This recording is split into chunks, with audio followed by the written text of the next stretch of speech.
everyone, welcome back to my YouTube channel. Today we are going to start Streptococcus.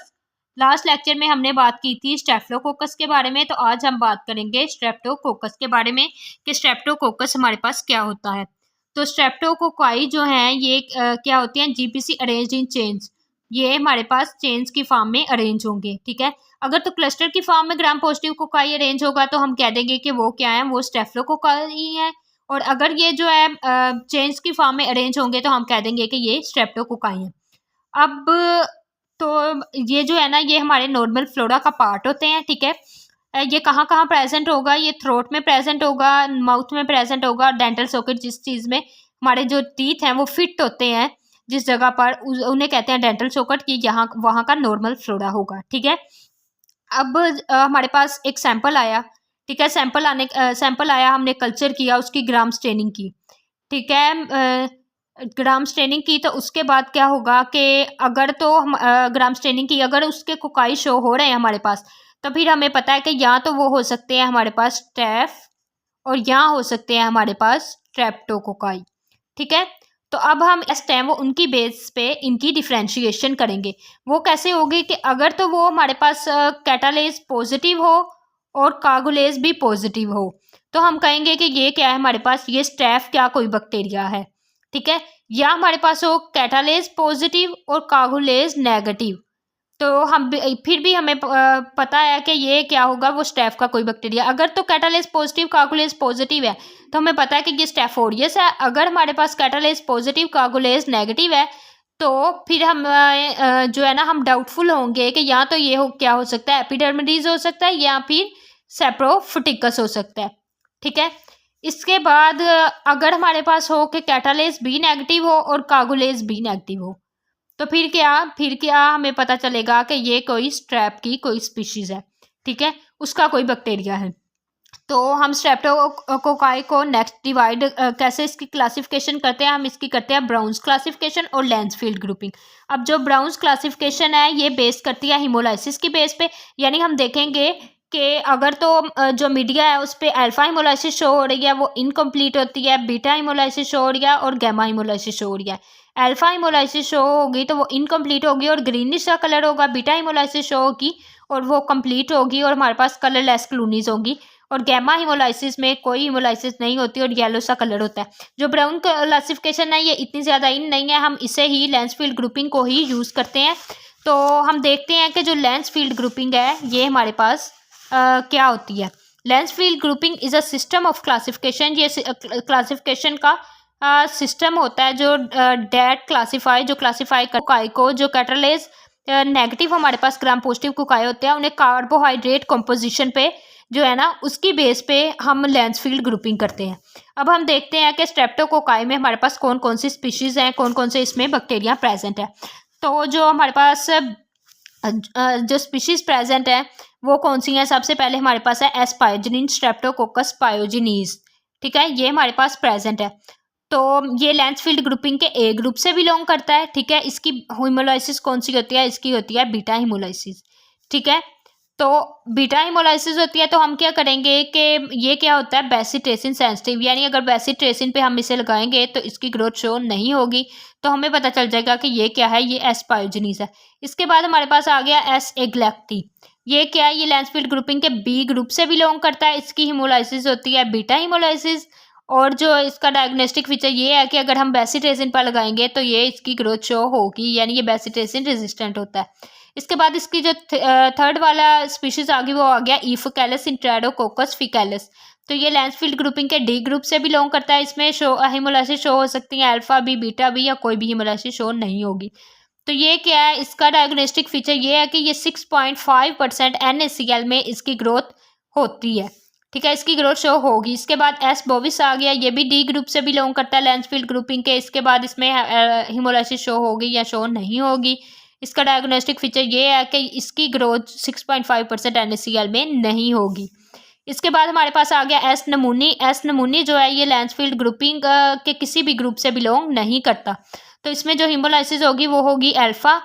ये क्या होगा, ये bile soluble होगा, और अगर हम इसको ऑप्टोचिन डिस्क पे लगाएंगे इसकी जो है कॉलोनीज, तो ये सेंसिटिव होगा, यानी कि इसकी ग्रोथ शो नहीं होगी। इसके बाद विरीडांस ग्रुप आ गया, ये भी किसी ग्रुप से बिलोंग नहीं करता लैंसफील्ड ग्रुपिंग के, और ये इसमें हिमोलाइसिस कौन सी शो होती है, अल्फा हिमोलाइसिस शो होगी। ये बाइल सोल्यूबल नहीं होगा और ना ही ऑप्टोचिन डिस्क से, ठीक है, ये ऑप्टोचिन डिस्क रेजिस्टेंट होगा, यानी इस पे उसकी ग्रोथ शो होगी। स्ट्रेप्टोकोकस पायोजेनिस, उसके बारे में बात करते हैं कि ये कैसे होता है। ठीक है, हमने स्ट्रेप्टोकोकस पायोजेनिस, ये भी क्या होगा, ये कैटालेज नेगेटिव होगा, हमें पता है कार्गोलेज नेगेटिव होगा। देन फिर हम इसकी लैंसफील्ड ग्रुपिंग की तरफ जाएंगे। और ये क्या होता है, स्ट्रेप्टोकोकस पायोजेनिस, ये क्या होता है, ये फैकल्टेटिव एनारोब होता है, यानी वो ऐसा बैक्टीरिया होता है जो हमें बीटा हेमोलाइसिस शो करवाता है। ठीक है, ये स्फेरिकल टू ओवल कोकाई होंगे, नॉन स्पोर फार्मिंग होंगे, इसकी स्मॉल कॉलोनीज होंगी और इसकी सेल वॉल होगी जिसमें कार्बोहाइड्रेट होंगे। कार्बोहाइड्रेट की बेस पे हमें पता चलेगा कि ये किस लैंसफील्ड ग्रुपिंग के ग्रुप से बिलोंग करता है। पास एक एंटीजन होती है एम प्रोटीन, ये इसका विरुलेंट फैक्टर होता है। ठीक है, एम प्रोटीन इसका विरुलेंट फैक्टर है। इसके बाद इसके पास फैम्ब्रियाई भी होते हैं अटैचमेंट के लिए, और इसके पास इंजाइम होता है। ठीक है, इंजाइम होता है हमारे पास, हियालुरोनाइडेज होता है, वाउंड इन्फेक्शन करता है। और ये प्रेजेंट कहाँ होता है, ये सबक्यूटेनियस टिश्यू में प्रेजेंट होता है। हमने जो स्टैफ की बात की थी, स्टैफ ओरियस की, तो उसके पास भी कुछ इंजाइम थे और उसमें भी यही इंजाइम प्रेजेंट था। इसके बाद हमारे पास है हेप्टोकाइनेज, हमारे पास क्या करता है, ये करता है कि हार्ट कोरोनरी अटैक को रोकने के लिए हम इस वाले इंजाइम को यूज़ करते हैं। और डीएनए क्या होता है, ये ब्रेक करता है डीएनए को। इसके बाद इसके पास सेम वो स्टेफ ओरियस की तरह इसके पास कुछ टॉक्सिन होते हैं।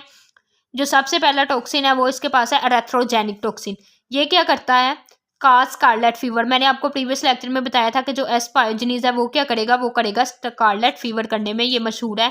तो ये क्या करेगी, इसके पास एरेथ्रोजेनिक टॉक्सिन होती है जो क्या करती है, स्कारलेट फीवर करती है, जो कि एक होती है स्किन डिसीज या स्किन की डिस्ट्रक्शन करवाता है। इसके बाद सेकंड, इसके बाद जो टॉक्सिन होती है वो होती है स्ट्रेप्टोलाइसिन ओ।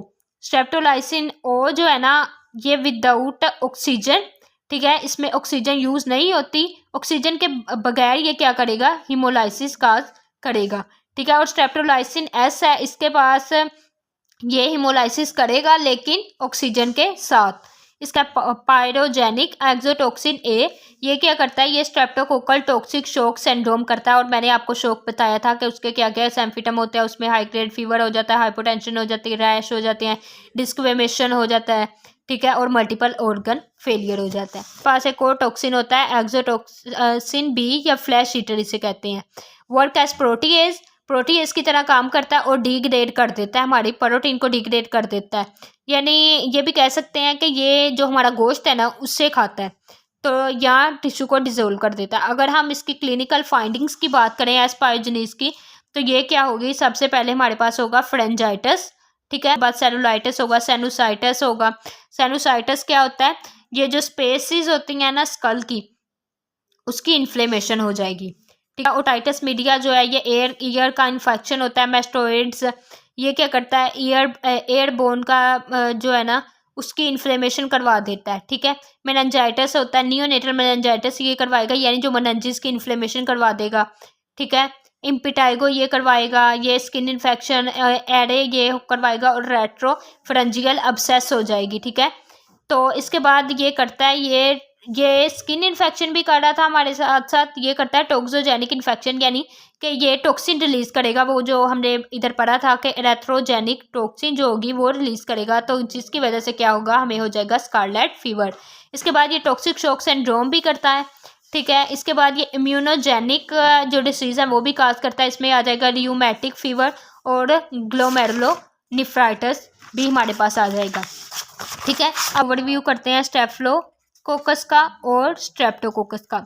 ठीक है, सबसे पहले क्या होगा, सबसे पहले आएगा हमारे पास एक सैंपल आया, हमने क्या किया, उसे किया कल्चर करने के बाद हमने क्या किया, उसकी की ग्राम स्टेनिंग। ठीक है, ग्राम स्टेनिंग करने के बाद अगर तो वो कोकाई हमें नज़र आ रहे हैं कि वो कोकाई हैं, फिर हम नेक्स्ट 2 टेस्ट की तरफ जाएंगे, या तो हम करेंगे कैटालेस या हम क्या करेंगे, कागोलेस।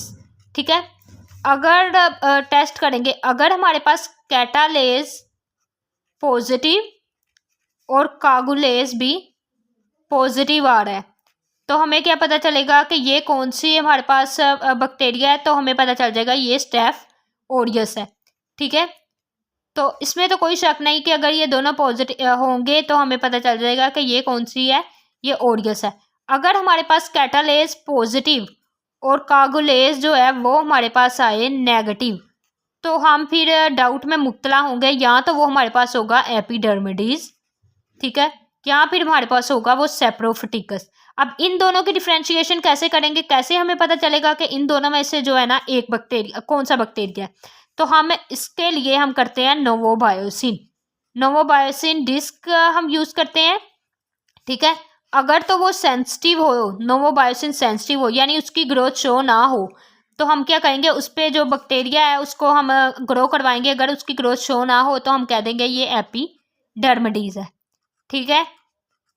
और अगर उसकी ग्रोथ शो हो जाती है, ठीक है, यानी वो रेजिस्टेंट है नोवोबायोसिन को, तो फिर वो क्या होगा, वो हमारे पास होगा सेप्रोफिटिकस, ठीक है। इस तरह हम इनकी जो है ना डिफ्रेंशिएशन कर सकते हैं। इसके बाद हम बात करते हैं स्ट्रेप्टोकोकाई की। इसमें सेम हमारे पास सैंपल आया, हमने कल्चर किया, ग्राम स्टेकोकाई की हमने बात कर ली। अब स्ट्रेप्टोकोकाई की बात करेंगे कि ये कैसे होते हैं। तो इसका हम करेंगे, अगर हमारे पास हमने टेस्ट किए, हमारे पास जो कैटालेज है, कैटालेज का टेस्ट किया और कागुलेज, अगर कैटालेज नेगेटिव आ गया, ठीक है, तो फिर हम कागुलेज भी टेस्ट करेंगे। और अगर हमारे पास कागुलेज भी नेगेटिव आ गया तो हमें ये श्योर हो गया फोकस ही है और इसकी कोई बैक्टीरिया है। अब हमने ये देखना है कि कौन सा बैक्टीरिया है, ठीक है। इसके लिए लैंसफील्ड ग्रुपिंग, ठीक है। लैंसफील्ड ग्रुप के पास वो एस पायोजनीज हो, ठीक है, एस पायोजनीज हमारे पास हो, या हमारे पास जो है ना वो एस एगलैक्टी हो। इन दोनों में से एक हो तो हम क्या करते हैं कि हम लोग जो है ना बेसिटेसिन डिस्क लगा देते हैं, ठीक है। अगर बेसिटेसिन सेंसिटिव हो, यानी उस पर उसकी ग्रोथ शो नहीं हो रही, तो हम कहेंगे ये एस्पाइजनीज है। और अगर उस पर ग्रोथ शो हो रही है तो हम क्या करेंगे, ये एगलैक्टी है, यानी रेजिस्टेंट है बेसिटेसिन। इसके बाद हमारे पास कौन सा आ गया, इसके बाद हमारे पास आ गया ईफिकैलस और आ गया एस बोविस, ठीक है। ये क्या करते हैं, ईफिकैलस 6.5% NaCl पर ग्रोथ शो करवा देता है और ये नहीं करवाता, ठीक है।